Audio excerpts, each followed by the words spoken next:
오늘 예배를 통해 치유와 회복의 역사가 일어나기를 기원합니다. 서로 인사 나눕니다.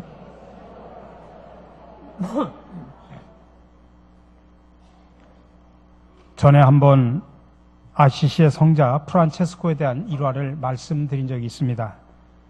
프란체스코는 제자들과 함께 3주 동안 금식을 하게 됩니다. 금식을 해본 사람들은 알겠지만 금식하다 보면 배가 너무 고파가지고 오직 자나깨나 음식 생각만 납니다. 3주 동안 금식을 하면서 배가 고파질 대로 고파진 우리 제자들이 어느 날 길을 가다가 길거리에서 죽을 파는 사람을 만났습니다. 그때 한 제자가 본능적으로 뛰어가서 죽을 막 퍼먹는 것이었습니다. 너무나 순간적으로 일어난 일이었습니다. 그러자 다른 제자들은 말합니다. 너는 파물이다. 너는 끝났다 하면서 그 죽을 개걸스럽게 먹는 제자를 경멸하는 눈으로 바라봤습니다.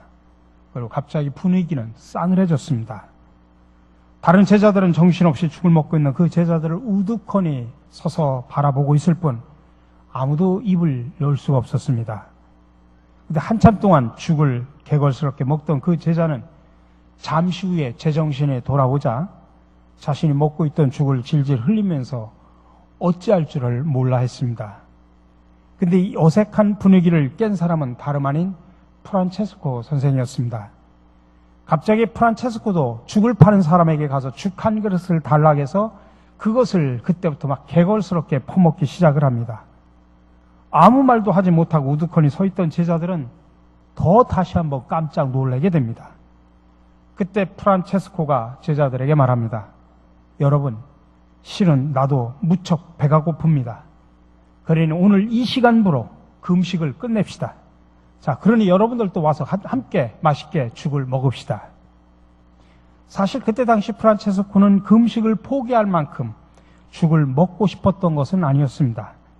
그럼에도 불구하고 그는 금식 명령을 어기고 죽을 먹어버린 그 한 제자를 건져내기 위해서 금식을 끝냈던 것입니다. 그는 그 실수한 제자를 바라보면서 나무라거나 책망하는 그런 방법으로 교육하기보다는 사랑의 방법으로 그 제자를 품어 안았던 것입니다.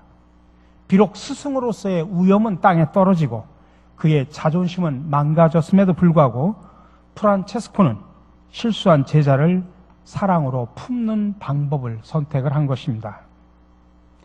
예수님께서도 이미 사람들에게 손가락질 당하는 사람들을 품기 위해서 자기 자신이 망가지는 것을 감수한 적이 있습니다. 예수님께서는 세리와 친구들과 함께 식사를 하셨습니다. 예수님 당시에 세리들과 함께 식사한다고 하는 것은 이건 보통 일이 아니었습니다. 왜냐하면 세리들은 그때 당시에 유대인들이 가장 싫어하는 사람들 중에 한 사람이었기 때문입니다. 왜 그러냐면 그들은 로마에 빌붙어서 세금을 걷기 위해서 자기 민족들을 착취하고 힘들게 했던 민족의 반역자들이었습니다. 그래서 세리를 길거리에서 만나게 되면 절대로 쳐다보지 않고 그냥 지나쳐 버렸습니다. 세리를 인간 이하의 쓰레기로 여기는 그런 시대였습니다. 근데 예수님께서 그들과 함께 한자리에 앉아서 식사를 합니다. 그러자 경건한 바리새인과 서기관들이 난리가 났습니다. 어찌하여 예수님이 세리와 죄인들과 함께 식사를 하느냐 하면서 예수님의 제자들에게 따지기 시작을 합니다.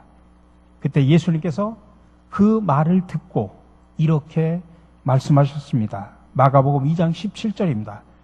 예수께서 들으시고 그들에게 이르시되 건강한 자에게는 의사가 쓸데없고 병든 자에게라야 쓸데있느니라. 나는 의인을 부르러 온 것이 아니요 죄인을 부르러 왔노라. 이 말씀은 주님께서 이 땅에 오신 목적을 분명하게 가르쳐주는 말씀입니다. 주님께서는 인간 취급받지 못하는 세리와 죄인들이나 귀신 들린 사람이나 열병에 걸린 사람이나 하다못해 나병에 걸린 사람까지도 다 사랑으로 품으셨습니다. 나병, 문둥병이라고도 표현하죠.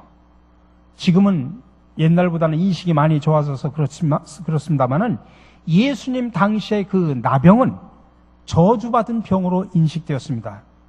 특별히 유대인들에게서 나병이라고 하는 것은 하나님으로부터 벌을 받아가지고 생긴 병이라고 유대인들은 그렇게 생각했던 것입니다. 나병은 악성 피부병입니다. 피부에 부스럼이 나고 얼룩이 생기고 털이 희게 되고 감염된 자리가 우묵하게 들어가기도 합니다. 심하면 막 살이 썩어 들어가기도 하고 손가락, 발가락이 문드러지면서 떨어져 나갑니다. 그리고 나병은 더럽고 또 전염이 되는 병입니다. 그래서 나병 환자들은 건강한 사람들과 함께 살 수가 없고 공동체로부터 쫓겨나가지고 저 산속의 동굴 같은 곳에서 살아야 됩니다. 그러다가 사람이 가까이 오면 멀리 자기 자신이 피하면서 부정하다, 부정하다 그렇게 소리 지르면서 다른 사람들이 자기에게 가까이 오는 것을, 접근하는 것을 못하게 해야 했습니다. 또 아무리 사랑하는 남편이나 아내나 부모나 자식이라고 할지라도 나병에 걸리면 떨어져 살 수밖에 없습니다. 성전에 접근하는 것도 금지되었고 회당 예배에도 참석할 수 없습니다. 그래서 그때 당시에는 나병 환자와 이혼해도 무방했고 사랑하는 가족과 외면당하며 살 수밖에 없었습니다. 그러니 나병에 걸린 사람은 육체적인 고통도 고통이지만 그것보다 더 큰 고통은 정신적인 고통입니다. 사랑하는 사람, 가까운 모든 사람과 격리되어 살아가야 되는 그 고독감, 소외감, 절망감이 더욱 컸습니다. 근데 오늘 본문 12절 말씀해 보니까 어느 날 그 나병 환자가 예수님을 찾아왔습니다. 12절의 말씀입니다. 예수께서 한 동네에 계실 때 온몸에 나병 들린 사람이 있어 예수를 보고 엎드려 구하여 이르되 주여 원하시면 나를 깨끗하게 하실 수 있나이다. 오늘 본문에 등장하는 이 나병 환자는 보통 심각한 상태가 아닙니다. 피부 어느 한 부분에만 나병 증세가 있는 게 아니라 누가 봐도 금방 나병 환자인 만큼 온몸에 나병이 번질 만큼 중증의 나병 환자입니다. 근데 그런 몸을 가지고 지금 주님께 찾아왔다고 표현합니다. 근데 여러분, 이 사건이 이 나병 환자에게는 정말 위험한 상황입니다. 왜냐하면 당시에 나병 걸린 사람이 동네로 들어오면 사람들은 그를 돌로 쳐 죽여도 무방했습니다. 그러니 이 나병 환자는 잘못하다가는 돌에 맞아 죽을 수 있음에도 불구하고 지금 그 위험을, 생명의 위험을 무릅쓰고 지금 주님 앞에 왔다는 이야기입니다. 여러분, 이것은 믿음 없이는 불가능한 일입니다. 주님께서는 모든 약한 것, 모든 병을 고칠 수 있다고 하는 확실한 믿음이 그에게 있었습니다. 사랑으로 모든 사람을 품어주시는 그 주님에 대한 믿음, 주님 앞에 나가기만 하면 주님께서 자신의 모든 문제를 해결해 주시겠다고 하는 그런 믿음이 그에게 있었습니다. 그 믿음이 그로 하여금 담대하게 내가 돌에 맞아 죽을 그런 생명의 위협의 상황 속에서도 주님 앞에 나올 수밖에 없었습니다. 근데 여러분, 이 나병 환자의 사건이 누가복음 17장에도 또 등장을 합니다. 여기는 한 명이지만은 누가복음 17장에는 우리가 너무나 잘 알고 있는 10명의 나병 환자들입니다. 누가복음 17장 11절에서 13절에 보니까 10명의 나병 환자들이 주님 앞에서 어떻게 행동했는지 거기 표현하고 있습니다. 예수께서 예루살렘으로 가실 때 사마리아와 갈릴리 사이로 지나가시다가 한 마을에 들어가시니 나병 환자 10명이 예수를 만나 멀리 서서 소리를 높여 이르되 예수 선생이며 우리를 불쌍히 여기소서. 오늘 10명의 나병 환자들이 어떻게 행동하고 있는 모습을 보여주고 있습니까? 주님 앞에 나왔습니까? 주님 앞에 엎드려 경배했습니까? 아닙니다. 그들은 주님 앞에 가까이 오지도 못하고 돌에 맞아 죽이니까 멀리 서서 10사람이 요즘 말로 하면 떼창을 하는 거예요. 막 10사람이 막 소리 질러서 멀리 서서 우리를 불쌍히 여기소서, 우리를 긍휼히 여기소서 가까이 가지도 못합니다. 근데 오늘 본문에 나오는 나병 환자는 달랐습니다. 멀리 서서 소리를 지르고 고쳐달라고 했던 이 10명의 나병 환자들하고는 달리 주님께 가까이 나왔습니다. 그리고 주님 앞에 꿇어 엎드렸습니다. 왜요? 그에게는 주님에 대한 믿음이 있었기 때문입니다. 예수님을 단순히 선생으로 알고 우리를 긍휼히 여겨달라는 그 10명의 나병 환자들하고는 달리 예수님을 온 인류를 구원하여 하기 위해 오신 주님으로 그렇게 믿었던 것입니다. 그래서 주여 원하시면 나를 깨끗하게 하실 수 있나이다 그렇게 말한 것입니다. 비록 그의 병은 불치의 병이지만 온몸에 나병이 걸려 있지만 그럼에도 불구하고 예수님은 자신의 병을 고칠 수 있는 분이라고 굳게 믿고 지금 예수님 앞에 나왔던 것입니다. 잘못하다가는 돌에 맞아 죽을 수도 있지만은 그럼에도 불구하고 그 믿음이 있었기 때문에 그는 주님 앞에 나올 수 있었습니다. 우리가 여기서 한 가지 알 수 있는 것은 믿음이 바로 용기의 근원이 된다는 것입니다. 믿음이 있으니 용기를 가질 수 있다는 이야기입니다. 여러분에게도 무슨 장애가 있습니까? 무슨 질병이 있습니까? 무슨 문제가 있습니까? 어떤 난관이 여러분들 앞에 놓여 있습니까? 낙심하거나 포기하지 마시기 바랍니다. 최악의 상황에 넘어 계신 그 하나님을 믿음으로 바라보시기를 바랍니다. 내가 돌에 맞아 죽을 그런 위험한 상황임에도 불구하고 믿음으로 주님을 찾았던 이 나병 환자처럼 여러분들 주님을 찾으시기를 바랍니다. 주님께서는 우리가 안고 있는 다양한 문제의 해답을 갖고 계십니다. 그 문제를 가지고 주님께 나아가는 사람은 주님께서는 결코 외면하지 않으십니다. 오늘 이 나병 환자에 대한 예수님의 반응을 보십시오. 13절의 말씀입니다. 예수께서 손을 내밀어 그에게 대시며 이르시되 내가 원하노니 깨끗함을 받으라 하신대 나병이 곧 떠나니라. 믿음을 가지고 찾아온 나병 환자를 예수님이 어떻게 대하십니까? 예수님도 똑같이 돌을 들어서 쳐 죽이려고 했습니까? 아니 재수없다고 침을 뱉으면서 예수님은 그냥 갈 길 가버렸습니까? 아닙니다. 주님께서는 손을 내밀어 나병 환자에게 대셨습니다. 예수님도 얼마든지 율법으로 대할 수 있으셨지만은 율법대로 하지 않으셨습니다. 율법의 잣대가 아닌 사랑의 법을 예수님은 선택을 하셨습니다. 미국 남북 전쟁 때의 일입니다. 북군 병사들이 전후에 시체를 메고 그 묻을 곳을 찾아 헤매다가 천주교에 가서 천주교 신부를 찾아가서 동료의 시체를 교회 묘지 안에다 묻게를 해달라고 요청을 합니다. 그러자 신부가 묻습니다. 그 죽은 사람이 영세를 받았느냐? 아니에요. 영세받지 않았습니다. 그러자 신부가 고개를 가로저으면서 영세를 받지 않았다면 죽은 시체를 교회 묘지 안에다가 안치할 수 없습니다 하면서 거절을 합니다. 하는 수 없이 이 병사들은 동료 시체를 교회 묘지 밖에다가 가매장을 하고 나중에 우리가 전쟁이 끝나면 찾아가겠다고 신부님한테 간절히 요청해서 신부님의 허락을 받았습니다. 이제 전쟁이 끝난 후에 병사들이 돌아와서 동료의 시체를 찾으려고 가매장한 그 곳을 가보니까 이 가매장한 묘지가 없어져 버렸습니다. 그래서 신부를 찾아가서 물었습니다. 신부님, 저희들 기억하시죠? 요전에 신부님의 허락을 받고 교회 묘지 밖에다가 우리가 가매장을 했는데 그 시체를 찾으러 왔는데 시체가 없는데 어쩐 일입니까?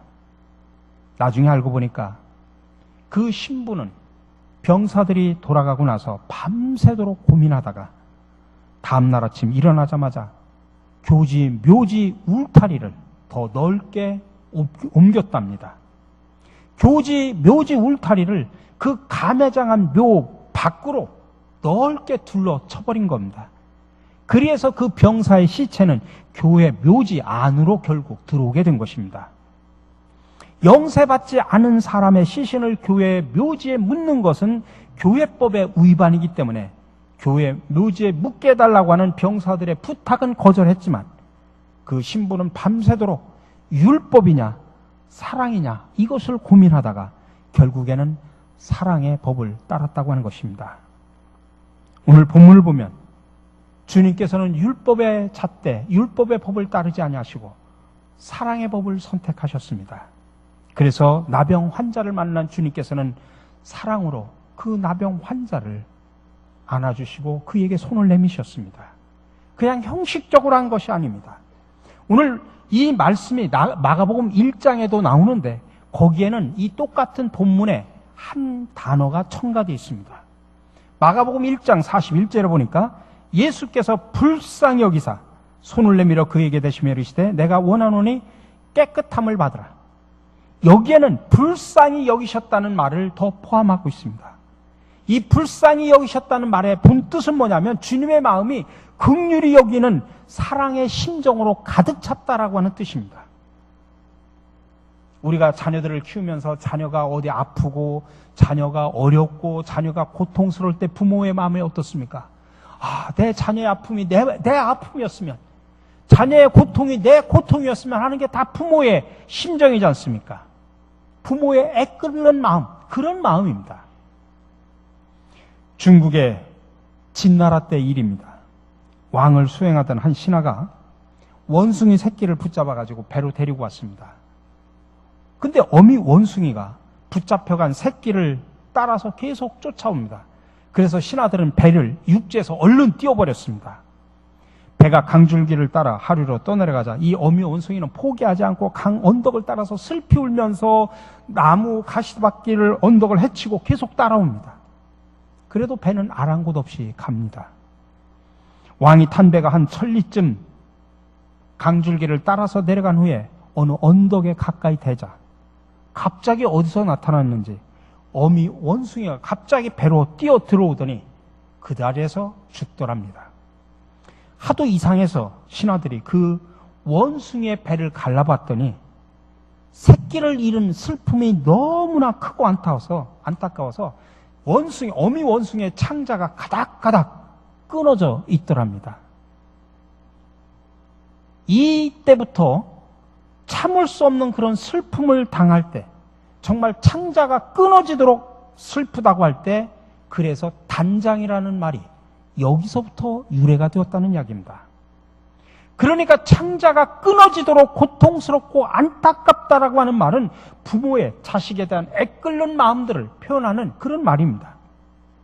오늘 예수님께서 그 나병 환자를 보시고 불쌍히 여기셨다는 것은 정말 예수님의 마음이 창자가 끊어지는 것 같은 그런 나병 환자가 당하는 그 아픔, 그 소외감, 그 고통을 예수님도 똑같이 느끼셨다는 이야기입니다. 몹쓸 전염병에 걸려 지금까지 다른 사람들로부터 거절당하고 스스로 사람을 피해서 격리되어 살아가야 되는 그 운명, 그 고독감, 그 외로움, 그 소외감을 예수님도 함께 창자가 끊어지는 아픔을 가지고 그래서 불쌍히 여겨 그에게 손을 내미신 겁니다. 그가 주여 원하시면이라고 하는 단서를 붙여 말했지만은 예수님께서는 그를 외면하지 않으셨습니다. 그 나병 환자의 그 두려운 마음, 그 고통, 그 외로움을 너무나 잘 알고 계셨습니다. 그렇기 때문에 예수님께서는 내가 원한다 그렇게 말씀만 한 것이 아니라 사랑의 눈길로 그를 안아주시고 품어주시고 손을 내밀어서 나병 환자의 상처를 위에 손을 대셨습니다. 내가 원하노니 깨끗함을 받으라. 그 즉시 나병이 깨끗해졌습니다. 더럽고 추한 몹쓸 나병으로 오랫동안 고통받던 그의 몸이 완쾌된 것입니다. 그래서 주님께서는 나병으로부터 치료받은 그에게 가장 먼저 가서 제사장에게 보이라고 말합니다. 율법에 기록된 대로 제사장에 가서 보여주고 이 나병이 깨끗하게 치료되었다는 것을 확인받으라는 것입니다. 그리고 하나님 앞에 감사 예물을 드리라고 말합니다. 그러면서 오늘 본문의 이야기가 끝납니다. 그러나 본문의 말씀은 나병 환자가 깨끗함을 받았다라고 하는 것으로 끝나는 것은 아니라는 사실을 아셔야 됩니다. 여기서 우리가 한 가지 놓쳐서는 안 될 것이 주님은 우리를 회복시켜 주시는 분임을 믿으시기 바랍니다. 이사야 30장 26절의 말씀입니다. 우리 다 같이 한 목소리로 우리가 믿는 하나님이 어떤 하나님인가를 고백하며 우리 이사야 30장 26절 같이 읽습니다. 여호와께서 자기 백성의 상처를 싸매시며 그들의 맞은 자리를 고치시는 날에는 달빛은 햇빛과 깨고 햇빛은 7배가 되어 7날의 빛과 같으리라. 아멘. 하나님께서는 당신의 백성들의 상처를 싸매주시는 분임을 믿으시기 바랍니다. 우리가 믿는 하나님은 내가 맞은 자리를 고쳐주시는 하나님인 줄로 믿으시기 바랍니다. 시편 147편 3절에 보면 상심한 자들을 고치시며 그들의 상처를 싸매시는 도다라고 표현합니다. 여기서 상심한 자라는 말은 마음의 상처를 말하는 것입니다. 육체 상처가 아닙니다. 그러니까 겉으로 드러나지 않는 우리의 마음의 상처까지도 치료해 주신다는 이야기입니다. 이처럼 하나님의 손은 치료하는 손임을 믿으시기 바랍니다. 그 손으로 우리의 육체 상처뿐만 아니라 우리의 마음의 상처까지도 하나님은 치료해 주시는 하나님, 치료해 주시는 손길을 우리에게 내미시는 하나님을 믿으시기 바랍니다. 그렇다면 여러분들의 손은 지금까지 어떻게 사용해 오셨습니까? 혹시 다른 사람을 회복시키는 데 사용하기보다는 다른 사람들을 넘어뜨리는 데 사용해 오지는 않으셨습니까? 여러분의 손을 가지고 다른 사람들을 치료하는 데 사용하기보다는 다른 사람들을 오히려 더 병나게 하는 데 사용하지는 않으셨습니까? 제가 어느 글에서 손 사용 10계명을 본 적이 있습니다. 그래서 여러분들에게 한번 소개를 해드리고 싶습니다. 어깨를 치는 데 사용하지 않고 두드리며 격려하는 데 사용하겠습니다. 때려서 상처나는 데 사용하지 않고 싸매고 치료하는 데 사용하겠습니다. 손을 내저 거부하는 데 사용하지 않고 따뜻하게 꼭 안아 잡아주는 데 사용하겠습니다. 도박하는 데 사용하지 않고 봉사하는 데 사용하겠습니다. 받기만 하는 데 사용하지 않고 나눠주는 데 사용하겠습니다. 손가락질하며 비방하는 데 사용하지 않고 위하여 기도하는 데 사용하겠습니다. 요행을 바라며 투기하는 데 사용하지 않고 열심히 일하는 데 사용하겠습니다. 어지르는 데 사용하지 않고 치우는 데 사용하겠습니다. 텔레비전 채널을 돌리는 데 사용하지 않고 책을 잡는 데 사용하겠습니다. 하나님이 주신 손이니 나를 위해 사용하지 않고 하나님을 위해 사용하겠습니다. 여러분, 이런 손사용 10계명이 여러분들의 삶 속에 적용되기를 간절히 바랍니다. 여러분, 하나님께서 주신 손으로 하나님을 위해 사용하는 저와 여러분들이 되시기를 바랍니다. 하나님께서 주신 손으로 다른 사람을 치유하고 회복하고 살리는 데 사용하는 저와 여러분들이 되시기를 간절히 바랍니다. 주님께서는 당신의 손으로 육체 상처뿐만 아니라 마음의 상처까지도 치료해 주셨습니다. 어그러진 육체를 고쳐주실 뿐만 아니라 남이 알지 못하는 그런 나의 마음의 상처까지도 치료해 주십니다. 그러니 여러분, 여러분들에게 문제가 있습니까? 아픔이 있습니까? 상처가 있습니까? 우리를 사랑으로 품으시는 그 주님 앞으로 믿음으로 나아가시기를 바랍니다. 오늘 믿음으로 주님 앞에 나갔던 나병 환자처럼 우리도 믿음으로 주님 앞에 나가야 됩니다. 사랑하시되 포기하지 않으시고 끝까지 우리를 사랑하시는 그 하나님 앞으로 여러분 나오시기 바랍니다. 나병 환자를 외면하지 않으시고 고쳐주시는 주님께서는 우리의 깊은 상처를 만져주십니다. 우리의 심령을 깨끗하게 치료해 주십니다. 우리를 사랑으로 터치해 주셔서 우리를 새롭게 회복시켜 주십니다. 그 하나님과 항상 친밀한 교제를 나누시고 치유와 회복을 통해서 늘 승리의 삶을 살아가는 저와 여러분들이 되시기를 주님의 이름으로 간절히 축원합니다. 사랑으로 모든 사람을 다 품으시는 주님, 주님 앞에 나아가기만 하면 주님께서 우리의 모든 문제를 해결해 주심을 믿습니다. 그 믿음 때문에 우리는 담대히 주님 앞으로 나아올 수 있습니다. 주님께서는 율법의 잣대가 아닌 사랑의 손길로 나병 환자를 치유해 주신 것처럼 우리의 상처를 싸매어 주시는 분줄로 믿습니다. 이제 우리도 하나님께서 주신 손으로 다른 사람들을 치유하고 회복시키고 살리는 데 사용하는 하나님의 귀한 자녀들이 되게 하여 주시옵소서. 우리의 상처를 치유하시고 회복시키고자 이 땅에 오신 예수 그리스도의 이름으로 기도드립니다. 아멘.